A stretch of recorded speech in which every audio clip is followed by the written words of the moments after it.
Which way is international trade headed? Trade war or peace? Our next panel of experts addresses this critical question. Philip K. Bell is president of the Washington, D.C. based Steel Manufacturers Association, SMA. He is a 25-year industry veteran who developed an interest in the steel industry and manufacturing in the late 1980s while working in maintenance and operations at Illuminous Chromium. Phil currently serves on the U.S. Department of Commerce International Trade Advisory Committee on Steel, advising the Secretary of Commerce and United States Trade Representative on trade policy, agreements, and trade-related matters that benefit U.S. businesses.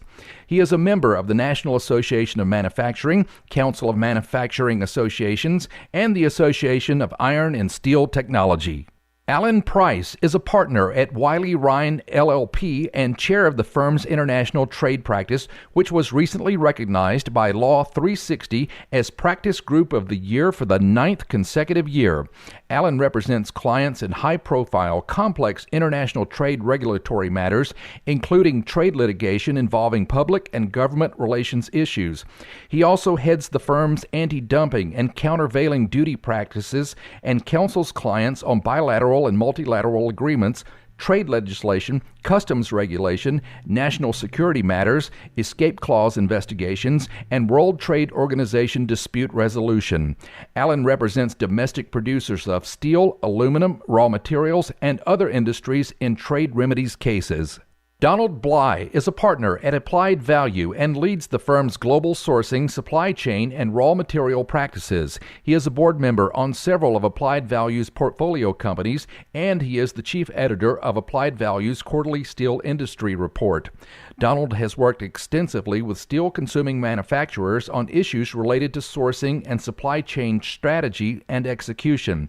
He is a trusted advisor to many Fortune 500 clients and has recently worked with several large organizations on developing strategies to mitigate the impact of Section 232 tariffs in the U.S. Please welcome Phil, Lewis, Alan, and Don.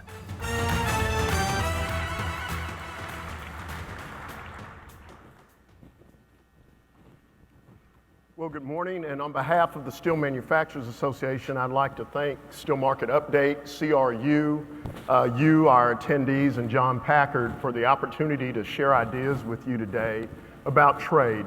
And my opening remarks will be very brief because I think we've got a great panel, and I look forward to discussing this issue with Alan, with Lewis, and with Donald. But trade is front and center. At some point, you would think we'd stop talking about it, but as John alluded to earlier this morning, it always seems to be in the news. So let's get things off and running. I think the first thing that I want us to discuss here, and maybe these questions and statements on this slide will help set up some of the conversation later. I also want to thank Tom Gibson for giving such a thorough presentation because I think that served as a very good lead-in into this panel. But we've got to look at what's really happening in the industry right now. And I guess the first thing that I want to state is that a lot of the commentary when the 232 first came out, a lot of the gloom and doom stories about supply shortages, $1,000 a ton hot rolled coil, layoffs, bankruptcies, and Armageddon, if you will. All of those claims were wildly overstated. Let's look at where we're at right now. Imports represent less market penetration than they did when the 232 was announced. Import market penetration is around 20% or so. As Tom Gibson showed in his slides, domestic consumption is up modestly, and capacity utilization is the best that it's been in a decade. We've been at or above 80% since January of this year. Also, when I look at supply chain disruption in the steel industry, I think it's important for us to understand that the United States has a large, complex, and very intricate economy, and that there are always going to be trade-offs. And I think the narrative that was pushed for a very long time, and is still being pushed, is that all of the harm, all of the disruption is occurring in the downstream with the end users. Yet when I read the news, just in the last week or two, I see pluses and minuses that impact fabricators, service centers, mills, and even traders. Just last week, on the same day that a company announced that it was going to hold off on a CapEx project, another company announced, we're full steam ahead. You hear about companies laying off workers. At the same time, companies are hiring workers and building greenfield mills. We see that prices are back where they were before the 232 proclamation was announced. And we have to understand something else. And I think this is a secret that people don't like talking about. But when I travel around the country, visiting mills, visiting service centers, talking to analysts and traders, we need to really understand how much steel is really subject to 232 tariffs. And then finally, steel investment is up. The mills aren't resting on their laurels. They're investing capital, they're building mills, they're hiring people, and they're poised to make the United States the most modern, most efficient, and most sustainable steel industry in the world due to support from 232. So let's look at a couple of graphs before I sit down and hand things over to Alan Price. First, let's talk about capacity utilization. And this is a graph that is very similar to Tom's Gibson, but we just added a few things to it. And as you can see, most of the capacity utilization that resulted from, the 201, resulted from mergers and acquisitions, bankruptcies, back during the first steel crisis, we were able to get utilization back up above 85%. Then when we had our second major steel crisis that coincided with the Great Recession in 2008 to 2009, you saw a tremendous dip in capacity utilization. And capacity utilization never really got back to those pre-crisis levels, nowhere near the 93% where it was, and really never really got out of the low 70s to 75% range. And we refer to this as the lost decade in the steel industry. And as you can see, that's when the 232 investigation was launched. We had reached a situation where the safest, most efficient, most sustainable steel industry in the world still could not produce at more than about a 70 to 75% rate. And this was in spite of the fact that they had spent millions of dollars on anti-dumping and countervailing duty cases, despite of the fact that they sent delegations around the world for bilateral, multilateral, and plurilateral discussions on excess capacity and state-sponsored capacity expansion. So what else were we to do? And we're very happy to see the administration use tools that were at their disposal to protect our national security. This shows that since the 232 has been into effect, capacity utilization has been consistently hitting the Commerce Department's stated goal of 80%. At the SMA, we think that 85% utilization is more of an optimal level. We feel at 85%, most well-run steel companies can get double-digit EBITDA, they can run 4 shifts, they can spend money on CapEx, they can do some R&D, and they can pay out bonuses. But as you can see, one of the stated goals of the 232 has been reached. Also, what people are not saying is really how much steel is subject to 232 now, as we find ourselves here in August 2019.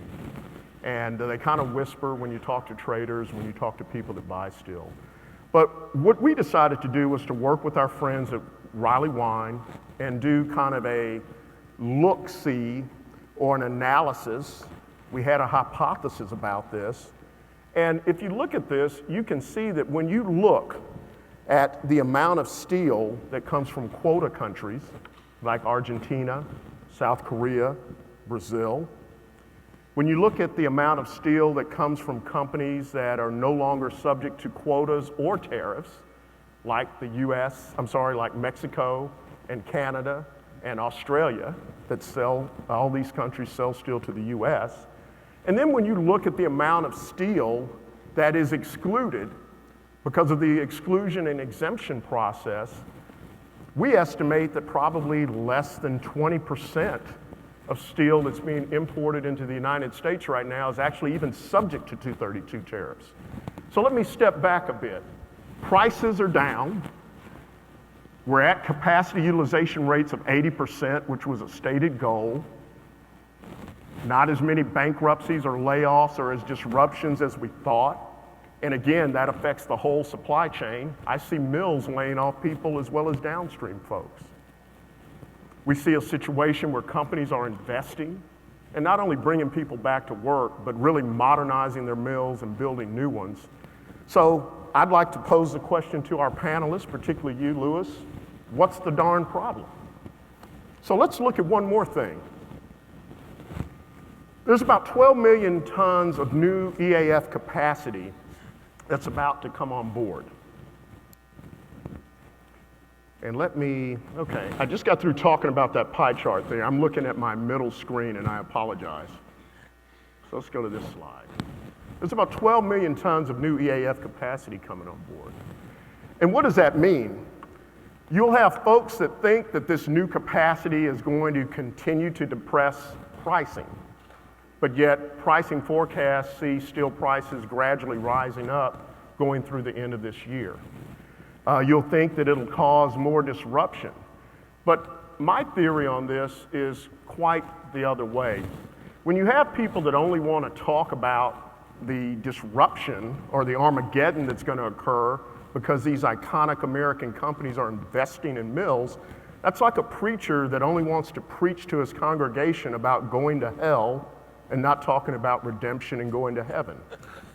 This here represents a modern steel industry, one that can compete with any steel industry in the world, that is going to have state-of-the-art EAF production capacity, making more products than they've ever made before, lower CO2 emissions, using artificial intelligence, and in geographic areas that serve the markets that they need. So I think these are exciting times for the steel industry. And trade continues to be important, but I think when we look at where we're actually at with the 232 right now, a lot of the administration's stated objectives have been met, whether it's capacity utilization, whether it's investment, whether it's jobs. Pricing is back to where it was. So let's move forward and let our great economy work and do what it does. Thank you very much.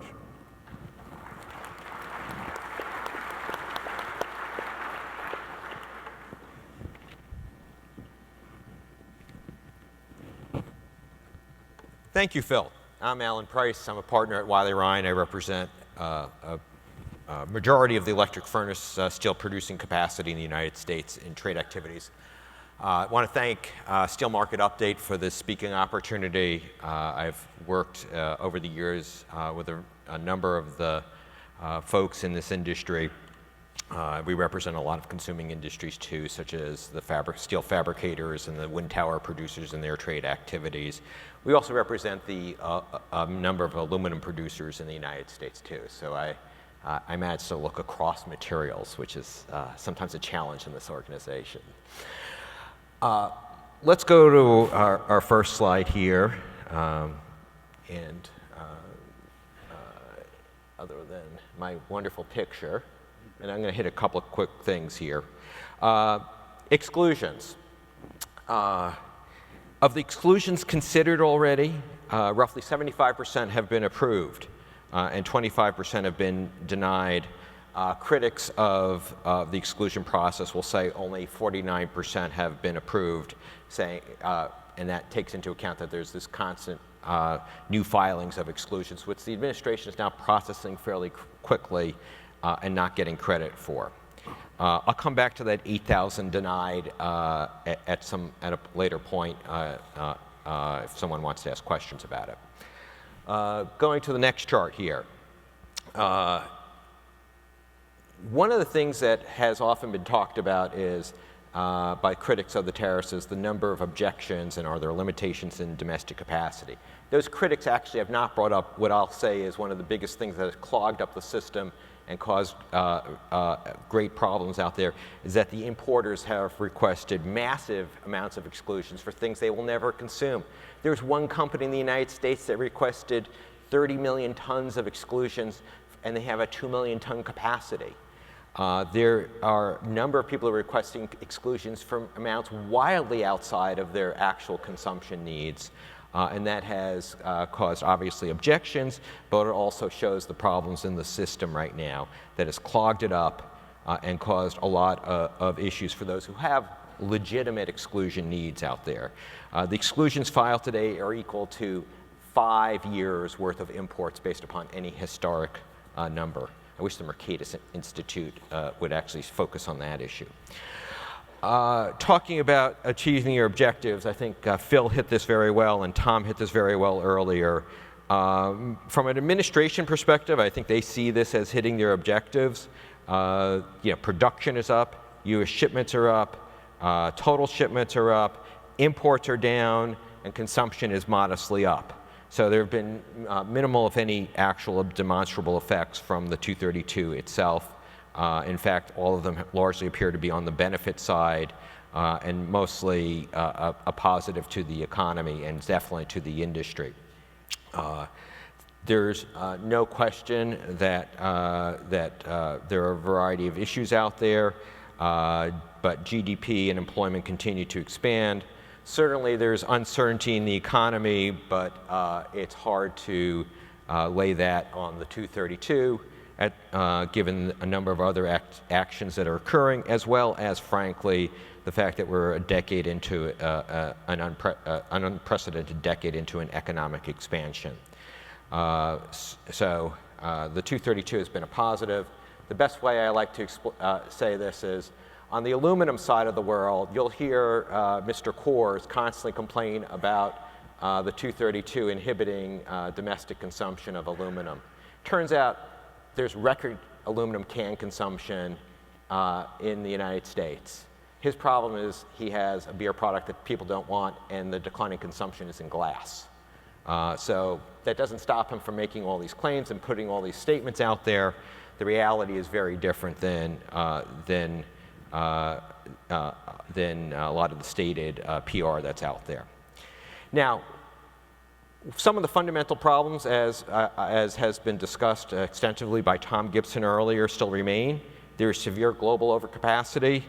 We've essentially, in this chart, used capacity outside of China because we think the Chinese capacity data, once again, is no longer reliable. In fact, CRU, when I attended their conference and spoke at their conference in Brazil in 2015, at the time announced the extraordinary discovery of more than 100 million tons of capacity that was not in the Chinese data set. And we think similar things exist today from my perspective as a student of this industry. But global overcapacity is rampant. The overcapacity in countries shifts the burden onto trading partners, and it's not just a China overcapacity issue. It's an Iran overcapacity issue, which people in the United States don't talk about. It's a Turkey overcapacity issue. It's an overcapacity issue in a number of other Southeast Asian countries, so we can all understand that these problems persist. And let's understand that despite all the comments of let's play nice together, can't we deal with this in some forum and resolve these issues, history says that approach hasn't worked. The global foreman steel overcapacity appears to have been killed by the Chinese government after really accomplishing nothing. Even modest efforts of the OECD on subsidies have once again been stymied by EU defensive concerns. So there really isn't a great solution set on the horizon right now. 232 remains in place. It is important that it remain in place for an investment cycle, which is a number of years, usually about 5 years at least in the steel industry. And of course, it's important that we maintain active use of the dumping and subsidy laws, both for the steel mills, but I would say for folks in this room. Here are some couple of key issues that have developments. One is the U.S. is considering treating currency manipulation as a countervailable subsidy. This is obviously aimed at China first and foremost, but not exclusively. And as I think has been mentioned earlier, the Commerce Department has self-initiated circumvention cases for the first time. And this really addresses activities by both foreign producers, but more importantly by trading companies who I think engineer workarounds on dumping orders. And one of the things about self-initiation is that it happens with no notice of a petition filing, so that it has a certain additional deterrent effect. But in addition to my slides that I have here, I just want to hit a couple of big picture issues on trade, since I think 232 is an important issue for this audience, but only a small portion of the entire trade portfolio of what's going on in the administration right now, and what is critical for all of us in this room. And the question is this the great decoupling from China? And I'm going to lay out a few things and let you draw your own conclusion. And in this audience, probably no one's paid attention to the passage of an act called FIRMA. It essentially improved the CFIUS process, but really had a practical effect of freezing and rolling back massive Chinese investments in Silicon Valley and technology. Think artificial intelligence, self-driving cars, battery technology. Obviously, we had the 232s on steel and aluminum. They address symptoms of China of using capital with, I think, a negative cost of capital to overexpand, collapse prices in a global industry, driving Western producers out of business. This affects steel and aluminum, but frankly, it affects solar, it affects switching equipment, just talk to Motorola, what happened to them vis-a-vis Huawei, and it affects batteries for electric vehicles. Think the WTO. Obviously, the US is in the process of not appointing members to the appellate body. This has the practical effect, frankly, of forcing sovereign countries to negotiate. The Geneva-crats in the appellate body should not be creating rights and obligations, and it frustrates actual negotiations of sovereigns with sovereign interests. Look at what's going on with 5G and Huawei. Separate and secure communications networks by using export controls and sanction laws seems to be a primary goal or a goal of this administration. Look at Section 301, which I was part of a group of panel of experts from the US Chamber of Commerce who actually recommended to both potential incoming administrations that 301 be used to address intellectual property abuse as well as abuse of competition law.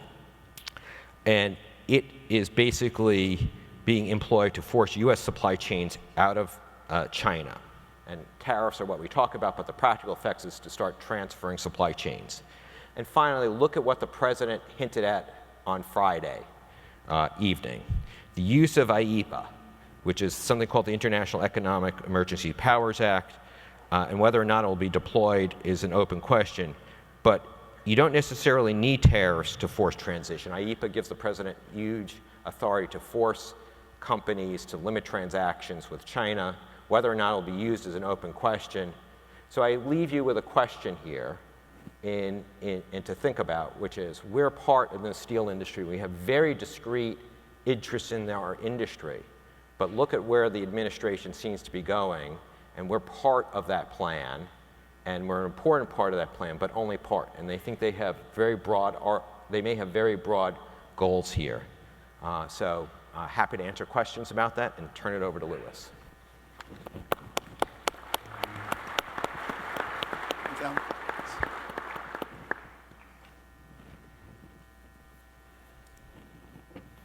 To quote Tom Gibson, good morning. So I am Louis Leibowitz, and I've been here several times before. I take it as a great compliment that my intro was not played. That means I must need no introduction. So I'll get right to it. I have entitled my slide packet, International Trade, War or Peace. How is the trade war going? So our first slide has the beginnings of the signs of war. We've talked about Section 232 tariffs on aluminum and steel and possibly autos, although that risk receded a little bit a couple of months ago. On the other side is perhaps a more important front of the war, which is the China Section 301. This has to do with the tariffs that have been imposed on Chinese imports. Effective September 1st, the vast majority of imports from China will be subject to tariffs. There are 4 tariff lists. There is the Huawei issue, which Alan just referred to. There is intellectual property theft, which you've heard so much about, foreign investment, forced technology transfer, all the things that China is doing. This is, on the part of many, a long overdue confrontation of these practices. But when you fight a war, you should have an objective, and we're going to talk a little bit about what the objectives might be here and whether the methods employed are likely to achieve those objectives. I think there's some doubt on that. But let's talk about more signs of war. There is the assault on the WTO, chiefly by the United States. The World Trade Organization was established 24 years ago, and the appellate body is about to go extinct. This is the second level of due process in the WTO. The United States has refused to consider replacements to appellate body members, of whom there are 7, whose terms expire. They're going to fall below 3 members, which is the minimum required for them to do anything. Okay, there we go. In December. So the question is, what about WTO dispute settlement? I want to just mention one thing. Alan mouths the standard line that the WTO has invented obligations, and I disagree. They use accepted methods of agreement interpretation, and they reach the conclusions they reach. If you want to change the results, you need to negotiate. Anti-dumping countervailing duty cases, Alan mentioned this anti-circumvention development, the self-initiation, and actually seemed to state as a virtue that the companies that are affected by it are denied due process. They get no warning and no opportunity to be heard, no opportunity to show whether or not there's injury to the United States industry. I don't think that's a plus, I think it's a minus. There are exclusion proceedings in the 232. Alan neglected to mention on his circle chart that there are thousands and thousands of exclusion requests that are just never decided. Of the ones that have been decided, 3/4 of them are granted, but there are more than half that have never been decided for months and months. Expanded definition of national security, that's an understatement. The Steel 232, we haven't heard much mention. It's supposed to be a threat to impair the national security because of imports of an article. National security was never defined in the statute. The Commerce Department never bothered to define it in their report, and they invented a definition of threat that is truly extraordinary. This is a misuse of the statute, in my opinion. We can talk about that later. And I think it's fair to say that the effect on the domestic economy of tariffs, quotas, and other restrictions, and 232 is only one of those layers. There's anti-dumping countervailing duty, there's circumvention, and a variety of other activities that are preventing imports from coming in that American companies want and need. So those effects we need to discuss also, and that those have been woefully inadequately treated to date. The signs of peace are a little more modest. There is USMCA, which had the result of removing Canada and Mexico from the Steel 232 tariffs, which I think is definitely a favorable development. I'm sure many of you have welcomed that. And there are negotiations with China. It's very difficult to draw any conclusions about those negotiations because the commentary sort of overwhelms the substance. We'll see what happens, as the president is fond of saying. But there are discussions, at least, with China, and it remains to be seen whether they can actually result in a deal that will address the reasons that we declared war, if you will, in the first place. Intellectual property theft, foreign investment restrictions, technology transfer, and the like. So how's it going? Well, certainly in terms of steel, foreign relations have been strained. We are imposing tariffs and quotas on some of our staunchest and longest lasting allies, which is a problem, particularly in the more critical, in my view, trade dispute with China. Imports are down, prices are down. It's true there was a flurry of activity last year, which at the conference last year we were all talking about very little else. The prices have gone down. They're actually quite low. Aggregate demand for steel depends how you measure it. Phil thinks it's up. I think it's down, but it's pretty flat. I think we all agree with that. And there are reasons for it. The tariffs, which are imperfect. Tariffs are always imperfect. In fact, they're very, very, very imperfect. And they generally do more harm than good to the economy as a whole. They push demand downstream. Steel products are covered by tariffs. Products made from steel largely are not covered by the tariffs. So if you're a company that makes a product that is not covered by the tariff, but uses steel in making that product, your choices are pretty stark. You either cut production and shift business to competitors overseas, you move overseas yourself, you go out of business. I guess there's other options, but they're all pretty stark. The rest of the economy is harmed by these tariffs. The longer they last, the more the harm is going to be. Phil did talk about the EAF capacity additions. That's very nice. I think my conclusion is that the mini mill industry doesn't really need the help they're getting. But there are two steel industries in the United States, the mini mills and the integrated mills. The mini mills are doing well. I just noted this morning, Nucor, for example, their stock price hasn't done so well. They're down 26% in the last year. But U.S. Steel's stock price is down 64% in the last year. Now, the stock price is interesting because this is not competition with imports. It's not competition with domestic competitors. It's competition in capital markets with other companies and industries who also are going after investment dollars. And the steel industry is not winning that fight with other industries. We have to ask ourselves why that is. Okay? All is not sweetness and light here.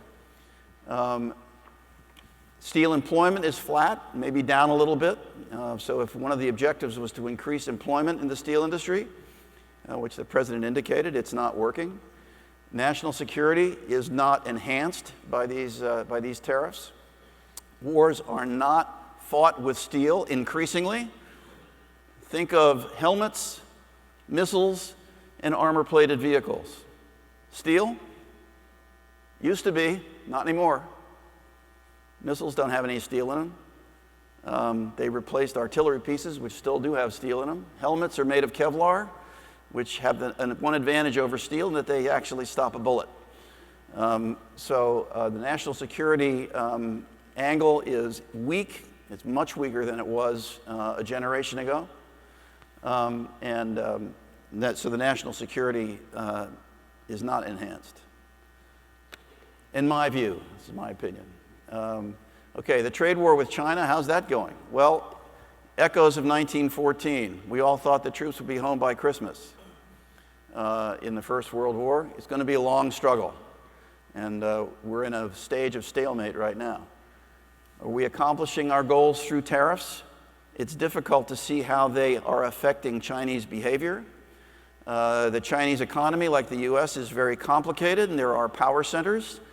In China, the power centers include not only the central government, but the provincial governments, who are charged with keeping employment up, just like the governors of our states. The People's Liberation Army has its hand in large parts of the Chinese economy, including the commercial economy. Their methods of choice are being increasingly challenged, and the PLA does not like that. Will the domestic fallout get worse? It depends on the direction of the general economy. There are fears of a recession. I don't know how realistic they are. It's very unlikely that China will surrender. based on the troops in the field right now. And who wins domestically from the tariff war? You can speculate about that.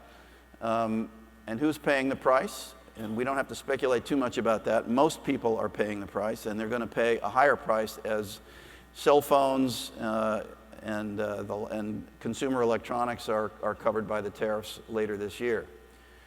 So when will this be over? We don't know. We're in a stalemate. So just to summarize, we have negotiations. Negotiation is always a favorable method. We have retaliation. The auto industry has recently been hit by retaliatory tariffs from China. They had stayed away from auto imports in China. China has the largest automotive market in the world. It's larger than the United States. And now they're hitting imported automobiles, including the beloved Buick, which is the most popular brand in China, with retaliatory tariffs. So the auto industry is really screaming about that. There are court challenges, not of the China tariffs, but of the Steel 232 tariffs. They will continue, and they may increase. The future of the WTO, I think, is very important because in terms of China's behavior, there are actionable items in China's behavior, but the WTO dispute settlement process has been paralyzed. And oh, by the way, what is best for the country? I mean, our country, the United States. This is a conversation that we have to have, and I'm looking forward to 15 minutes or so of that conversation immediately after. So I look forward to hearing Donald and then getting your questions. Thank you very much. You got the clicker? The clicker, thanks. Okay, well, I'm the lone soldier up here not wearing a tie. I guess that's DC versus New York. But John, thanks for putting together a good conference here. I think one of the great things about SMU here versus other steel conferences is there's a good representation and presence on the buy side of steel.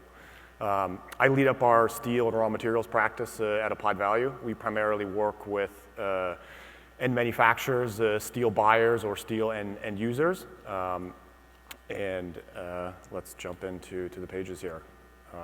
A quick background of Applied Value for those that don't know.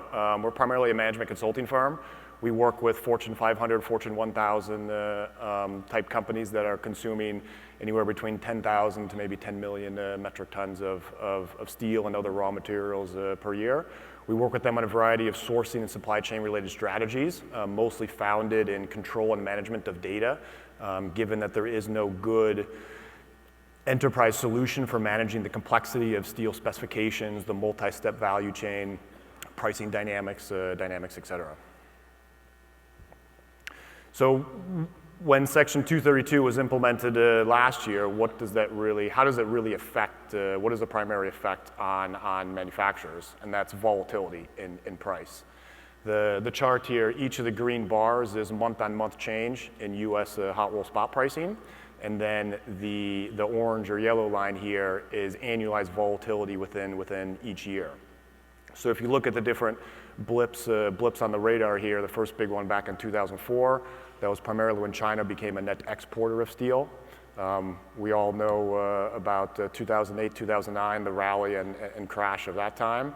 And then most recently here in 2018 with the implementation of 232 tariffs. And each one of these spikes on the radar and volatility is just pushing steel more and more to becoming commoditized, like oil, like currency, like aluminum, and other commodities. And the difficult thing for manufacturers is how do we manage the volatility, the fluctuations up and down of price. So if we look at more practically how this has impacted manufacturers or large consumers of steel, we're all familiar with the solid gray line here, which is basically US hot roll spot pricing over the last 2 years. And if we look at two typical contract structures that major buyers have, would be the red dashed line here, which is a 12-month fixed price, as well as the dotted blue line here, which is a quarterly indexed mechanism such that whatever the average for the spot index price is for a quarter, that basically sets the base price for the next year. And the point here is that regardless of what contract structure, you have between the buyer and the seller of steel is it was a significant impact and cost pressure to the business. Whether you were on a more index mechanism and you took a big hit during the second half of 2018 to your financials, or if you were on more of a 12-month fixed structure, you took that hit coming into 2019 and you're paying for that still today when spot prices have dropped significantly now and are now at basically three-year lows. Many manufacturers have been public about the effects in their businesses, the cost impact, the cost pressure, the volatility, et cetera. And manufacturers have been really busy over the last year trying to figure out what is the impact running different scenarios. If steel goes up $100 per ton, what does that mean to my business? What's steel going to do next year? Is it going up? Is it going down? Continuously running what-if scenarios. Negotiating with suppliers, obviously, trying to combat the increases. And another big one is gaining transparency in the value chain, where many manufacturers are not only buying steel directly, but buying components that are made up of maybe 50% of the cost of an average component is steel or raw material related. So gaining transparency in terms of where is this cost impact going to hit my business, which components, which categories, et cetera. And then translating that to the product side in terms of what does this mean for the margins of our finished products that we're making, the automobiles, the washing machines, the food cans, the boat trailers, everything else. And what do we need to do on the sales side to make sure that our margins for our products are not being attacked with this. And then looking more proactively going forward, how do we manage the risk to reduce the volatility going forward? Are we looking at new suppliers, new supply bases, new value chains? Are we looking at how do we control the raw material costs that are going into components that we're buying? As well as looking at our own manufacturing footprints. Where and what should we make?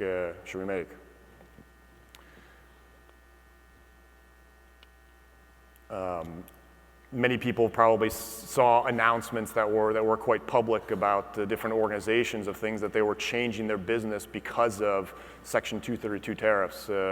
Harley-Davidson announced they were taking a cost increase of between $15 to $20 million on steel and aluminum costs, and that they were also moving some production from the U.S. to elsewhere, such as Thailand, to sell into Europe, partially driven because of retaliatory tariffs on Section 232. Electrolux announced that they were delaying an investment in a new production line in Springfield, Tennessee, and there's many others. And if we look more concretely at an example of what the impact is to a company financials, let's take a major automotive maker of overall sales revenue of $100 billion, operating income of say 10%, $10 billion. We all know margins in the automotive industry are not great. And let's assume a steel spend of maybe 4 million metric tons, called $4 billion of steel spend. And because of what happened last year, let's say their steel costs were going up 25%.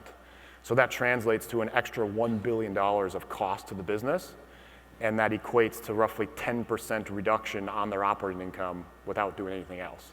So obviously investors are not happy about this and are pushing companies and organizations to reevaluate how do they take this cost impact as well as the volatility up and down. Another interest analysis that we had done with one of our clients a couple of years ago is looking at the labor hours employed across the value chain. And if we look at per 1 ton of steel, if there's 1 labor hour employed at the steel mill, there's something in the range of 20 to 25 hours of labor hours employed throughout the value chain downstream from the steel mill, whether it's service centers, processors, fabricators, component manufacturers, ultimately to OEMs that are making finished products. So the point here is that if OEMs are reacting to the volatility and the cost pressure and changing their value chain, the number of labor hours affected by any of those changes is much more downstream than actually at the steel mills. So in conclusion here, we're talking about an ever increasingly volatile environment of politics, trade, economic, weather, whatever you name it here. There's a lot of key areas that manufacturers are adapting and reevaluating how they make business decisions in terms of value chain and how they manage their bill of material of all their different components that are going into it. One example, wind turbine tower, obviously a lot of steel and other components that go into that, but roughly more than 100,000 different line items or SKUs that go into making a wind turbine tower. So the complexity of managing where are each of those components made, what are the raw materials that go into those, what are the raw material sources, where is the steel being melted, all of that impacts what is the cost pressure going to be on the organization. Managing risk, how do we look at reducing the volatility up and down, looking at techniques like hedging and other things that are available and becoming more and more liquid in the industry. Also looking at how we manage product margins so that when we do have these spikes in volatility, how do we make sure that it doesn't affect our margins on our finished products, doesn't affect our business. And then also looking at the manufacturing footprint. Do we have the right flexibility to move volumes between our own factories, looking at building new factories or whatever else, as well as what do we make ourselves versus what do we maybe outsource and buy externally from suppliers. So in the age of digitalization and big data and volatility, manufacturers need to become more sophisticated in data management, quality, speed, to be able to react to volatility like what happened last year, to support analytics to make the right business decisions. So that's it from my side, and look forward to talking here with everybody. Thanks.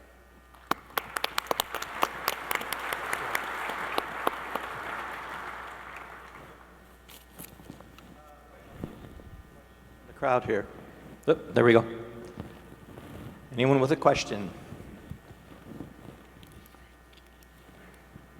Just to get the conversation started, have any of you contemplated what will happen or what would happen if 232 goes away at some point? If there's a change of administration, perhaps in a couple of years, and the policies change, I just wonder, is it going to open the floodgates and affect steel prices to a great degree? Any thoughts to share along those lines? Well, I'll take first crack at that. Tim, thanks for the question. Everyone knows that trade remedies have a shelf life, so we know that 232 is not going to be around forever. But when it goes away, when I look at SMA members, I think we're ready. It's game on. And the companies that are close to their customers, manage their cost, have good leadership that are run by steel makers, they're going to do fine. You know, as long as they operate efficiently, safely, and sustainably, they will do fine. So, you know, when they go away, I think you see by the investment announcements companies that are poised and getting ready to deal with that new environment. Gentlemen, anybody else? Yeah, Louis? Yeah, I thought Alan was going to go, but I'll take a crack at that. I think Phil is right. The 232 tariffs have a limited shelf life. This has never really been about Phil's members, frankly. The SMA companies are pretty vibrant. They're successful companies, and I think they're riding this wave of protection. But I don't think they really need it. I think the integrated mills are in a little more precarious situation. We could discuss you know, what they would do if the tariffs go away. There are legal constraints, there are diplomatic constraints, and I think, frankly, when you look at the current situation, there's the China trade dispute. The tariffs are not working to convince China that they need to fundamentally change their methods of operation. We're going to need help from our allies, and I think one of the quickest ways to get that help is to take the boot off their necks in terms of steel and aluminum tariffs. I think that's going to be a more lively consideration as time goes on. Will they be here by the 2020 election? I don't know. I can't wait to come back next year and see where we are on the 232 tariffs. I think the situation could change considerably. We'll just have to see. But I don't think it's going to be a disaster for the steel industry. There may be some companies that don't succeed as well as they might like, but I don't see a disaster. Remember, there are trade remedies other than 232, and they will be vigorously employed The steel industry has been very good at employing them for about 100 years now.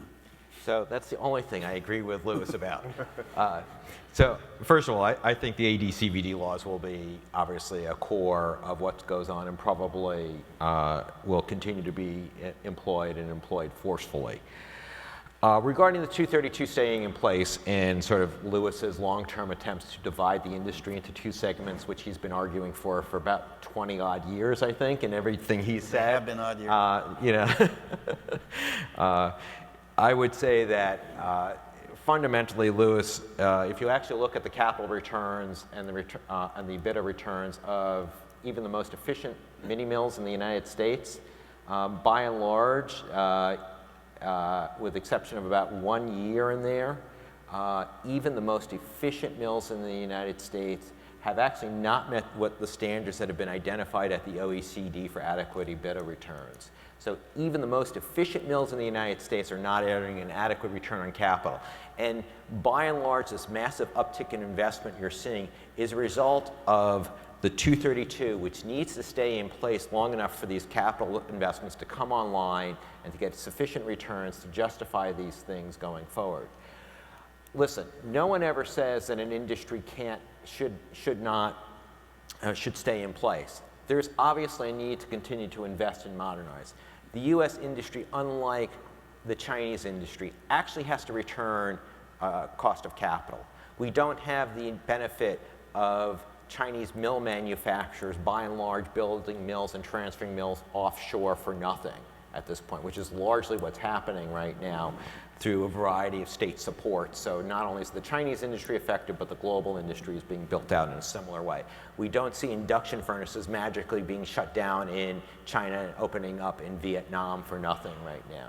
So we need to earn a cost of capital. That cost of capital is important. The 232 has frankly given enough stability in the marketplace to encourage investment. So hopefully long-term, coupled with enforcement of trade laws and other things, companies can succeed. But the idea that electric furnace mills don't need this protection or are separate from integrated mills is just wrong. Questions from the audience here? Please don't be bashful. Must be someone.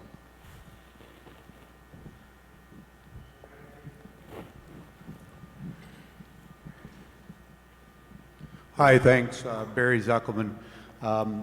We buy steel, about 2.5 million tons of steel a year, so one of the largest buyers probably in this room.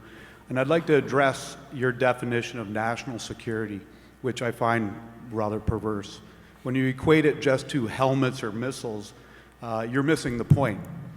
The very chair you're sitting on that's made of steel and the building that covers us here so we can have this convention, the gas that gets to your car, the wells that are drilled, the ships that move that material, the trains, the highways, the bridges that are built, the schools that are over your kids' heads, the farms that gather our food to feed us with the farm implements that are made of steel, that's national security. It's not just a military definition. It's the very survival of this country and the economic prosperity. So if you want to define national security, that's how you do it. So imagine no steel mills here in the United States, no steel mills in Canada, and we've got to rely on foreign nations to make that happen. I think we'd be in big trouble. And that is the national security of this country. That's number one. Number two, the definition in automotive, when you look at $100 billion of sales and a $4 billion spend, and 232 going up a little bit. What happens now when steel is cheaper than when 232 was enacted? I don't see the CEO of an automotive company getting up saying, I'm saving $500 million a year, nor do I see the cost of a car going down.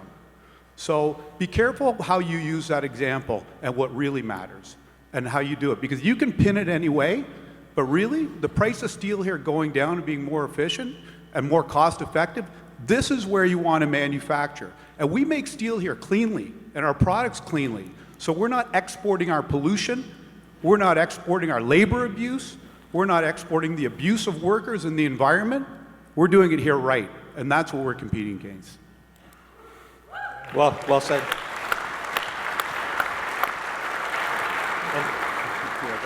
Barry, thank you for that. And I assume that that was addressed to me, so I'll go first. I'll agree with Barry. Very effective, and Barry has had a very good year, and I've watched with appreciation his activity. National security is certainly broader than helmets and missiles and armor plate. I totally agree with that. I think our economy is, steel is a very important part of our economy. It's less important, I would think we all agree, than it used to be, but it's still very, very important. Where the steel is made can also be very, very important.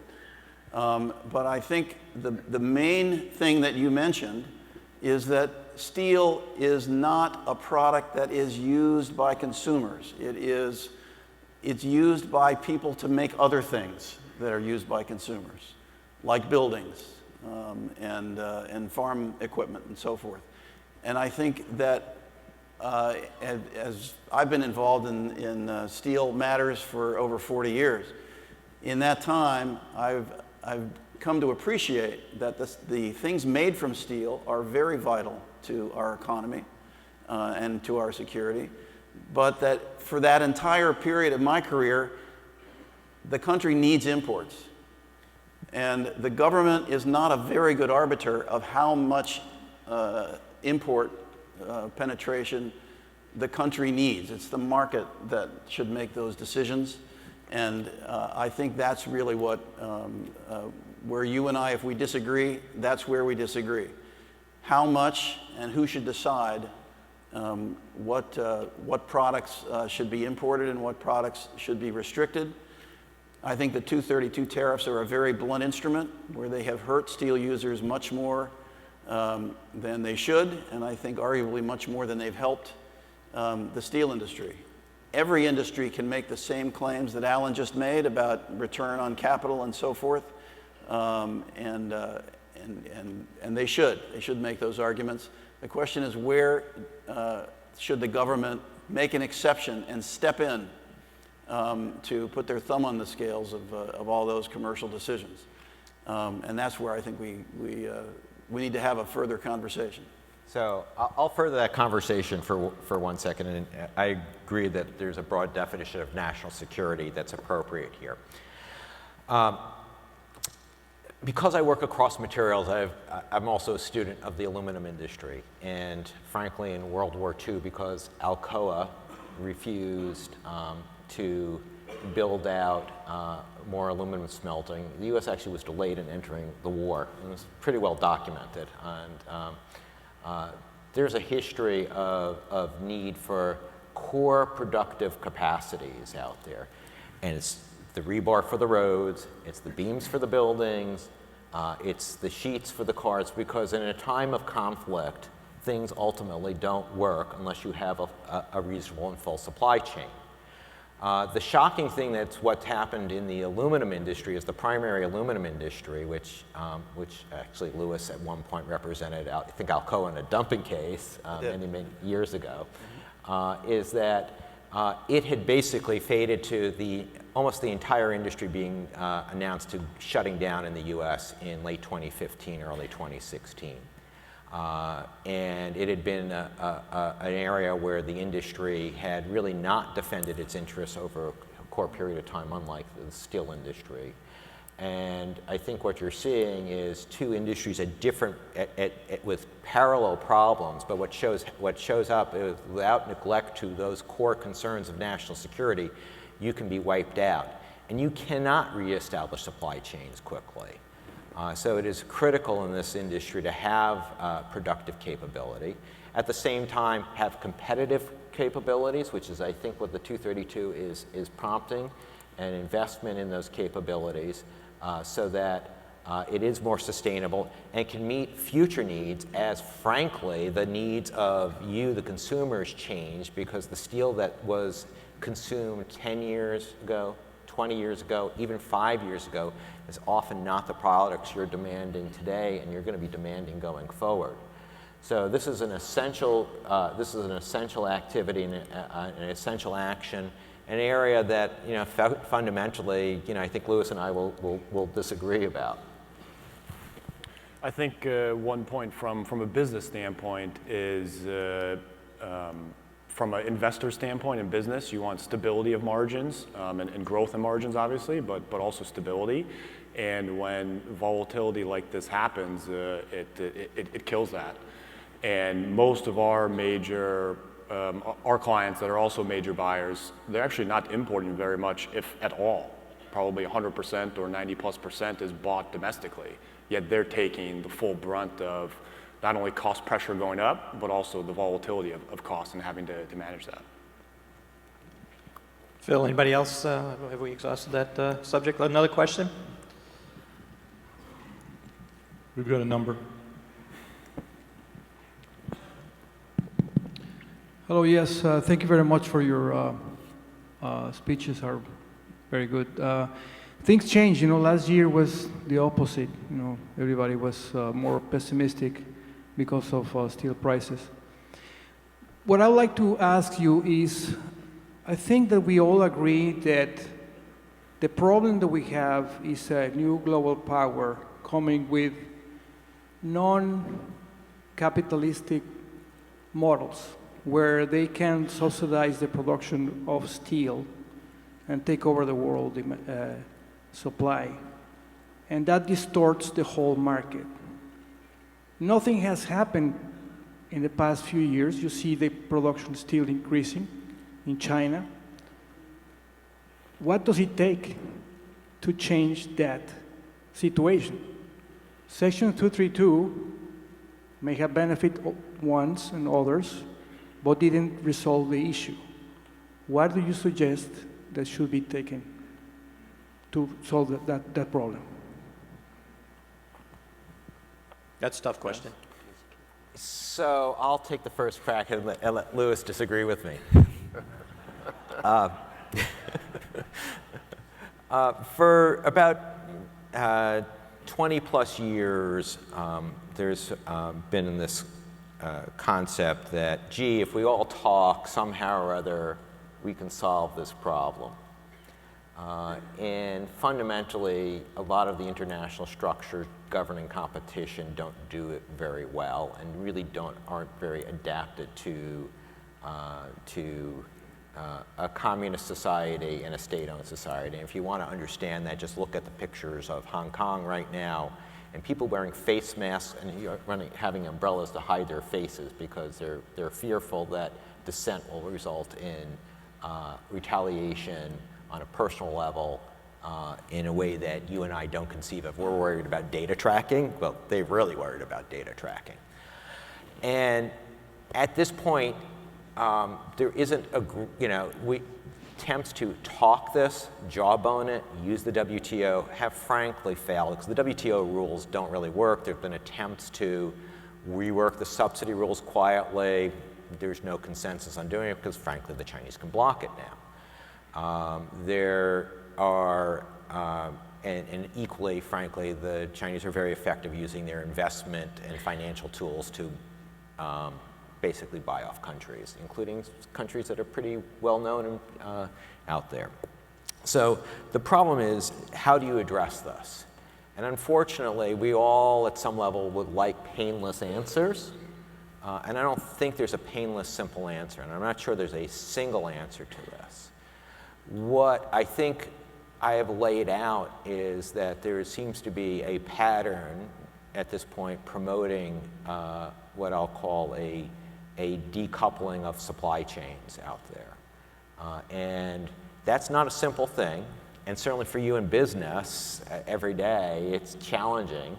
It's more challenging by the fact that I don't think it's communicated in a single way that you can point to and say, this is exactly what the game plan is. So we're seeing attempts to do that, but it can't, until there's enough leverage for negotiation, you can't have a successful negotiation. That's point number one. And point number two, discussions by themselves don't seem to be under the old regime, under the old rubric. We're not getting there. So the question is, will this new rubric get there? I don't know. I'm not going to speculate about that, but there's clearly a change, and whether or not there'll be follow-through by this administration or a future administration is also an unknown. Well, my first question is, get where? What's the goal? We're all kind of soldiers in this war, and I frankly don't know what is considered to be an acceptable victory. I think this is not a war where unconditional surrender is the goal. That's not going to happen. We live in the same world with China. We need to either get along with them or fight them, and I personally do not want to fight them. I mean, in the literal sense. So negotiation is going to play a role. Leverage is an important element in negotiation, and clearly that's true. I actually agree with Alan that the negotiations with China have been frustrating over many years, and I think the Trump administration's employment of new devices to get their attention is actually helping. It was good, but it's not sufficient to get where we need to go on some of these issues. It's going to require patience and a certain amount of craft and a certain amount of diplomacy, building alliances worldwide, and all of those things I think sadly are lacking at the moment. Maybe they'll pick up speed later. But that's what troubles me about it. And in the meantime, all of you are pawns in this game and don't really know what the game is. That's the hard part. China is hard. Steel is not quite as hard. And you're still pawns in that game. And that game, our enemies apparently are the European Union and Japan and India. They are not enemies in any reasonable sense. And the issue of overcapacity, I think, has been overplayed because I have trouble with the denominator of capacity. So it's a poor metric for determining the problem. I think we need more agreement on how to measure capacity and above all, who should cut capacity. The United States negotiators always assume that capacity should be cut by others. Most of the others have the same view. They shouldn't be the one to grasp the old maid, if you remember the card game. That's where we've been for decades, not just 20 years, more than 20 years. We've been in that game, and it is a very frustrating thing to report that there's been very, very little progress about any of this. So we need to do better at identifying our objectives, creating intermediate objectives that are feasible, and working to persuade rather than just confront. And that's where I think we can do a lot better in those areas. Louis, I agree with a lot of what you said, but I think in the U.S. capacity has been cut, and it's been cut not through central planning, but through free market principles.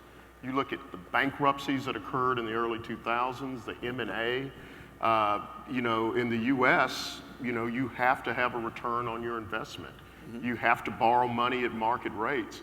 We've seen our industry consolidate, and the consolidation even continues today. So when we talk about excess capacity, I know it's frustrating, but the problem doesn't lie in the U.S. It does lie abroad.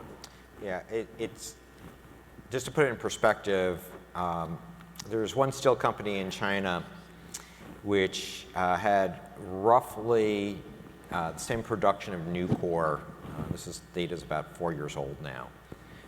Had essentially been financially unsound multiple times, multiple equity infusions, multiple debt infusions, and had on its books, which we think doesn't fully reflect all the amount of money put into that company, roughly 10 times the debt levels of Nucor. Now, that company continued to expand despite being unable to produce profitably because of state support.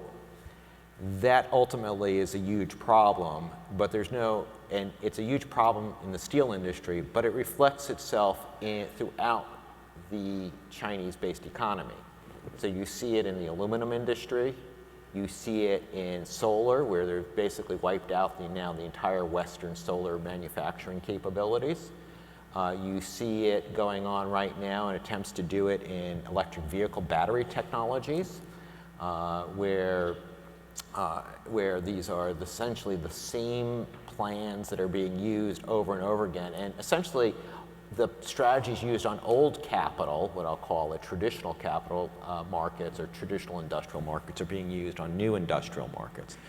The problem is there isn't a confinable, what I'll say, US or China price or China market, because China becomes the world market price now. And it drives down everyone's cost of capital, and it or returns, not cost of capital, that stays up there. And it's a huge problem, and there is no simple fix to it in all of this. So we can all say it's great to define negotiating objectives, and it's great to have goals, and we can all agree it's great to have allies in all of this. The question is how do you wrestle with it? And what we're seeing is essentially an attempt to wrestle with it in a way that says what we've been doing, whether it's been the Bush administration, the Obama administration, or the Clinton administration, really didn't work at this point. So it's taking some pretty draconian actions that we're seeing. Whether or not this will work, and I agree with you, these are steps in a direction, are things that we're all going to witness. Well, I think they're not working, and these people are being asked to make some big sacrifices for an objective that may not be attainable by the methods we're using. So we ought to keep talking about that. Okay, we're going to take one more question. I do want to make a statement, though, just because I thought this is an important topic for everybody in the room. So we had some fluff in the afternoon agenda, so we're going to move lunch about 15 minutes later. They're already aware of that. And we'll still continue to have an hour-long lunch, so it won't affect the timing at all, other than we'll be running a little longer, but we'll end at 4 o'clock like promised. All right, so we'll take one more question. Yeah, there's a ongoing trade case right now for countervailing duties for structural fabricated steel from Canada, Mexico, and China. It seems real significant to me, but it doesn't get a lot of talk in the daily rags or anything yet. The penalty dates have already been set, and it seems like it could be significant to disrupting supply chains. Can you guys comment on the status of that, since there's very little information about this countervailing case underway? I'll comment on it since I'm representing the domestic industry in that. So the Thought you might. Obviously, the domestic industry has been injured by these imports. The CVD case preliminaries actually have been issued with margins on the Chinese and one of the major Mexican producers. The dumping preliminary determinations are due on September 3, which means they'll be announced on September 4th. The final determination dates at the Commerce Department and the ITC are still a little bit unknown because it depends on exactly what the results are and who's asking for extension requests or not. But in all likelihood will be in mid to late January. Mm-hmm. Well, I do have a minor interest in this case, which Alan doesn't even know about. He does now. But it's interesting that one of the things about any anti-dumping or countervailing duty case is the scope of that case. This is one of the most confusing, I think you'd agree with that, scope, designations, what's covered and what's not. By the investigations. I think that's still to be worked out, at least in the details. But it is, it's in many ways a standard type case. It does affect supply chains, and it affects potentially many people in this room, depending on the final decisions about scope. So it's a serious case to watch, and I think China, of course, is one of the major targets of that case. You know, I've been dealing with anti-dumping and countervailing duty cases for a long time, and this is one that I think has a lot of interesting and potentially very serious issues for many people here and around the whole economy.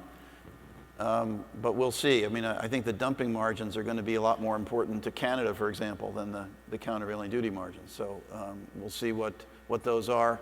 But one thing that's very seldom mentioned is that the domestic industry usually wins these cases in the sense of getting significant margins from the Commerce Department, almost every single time.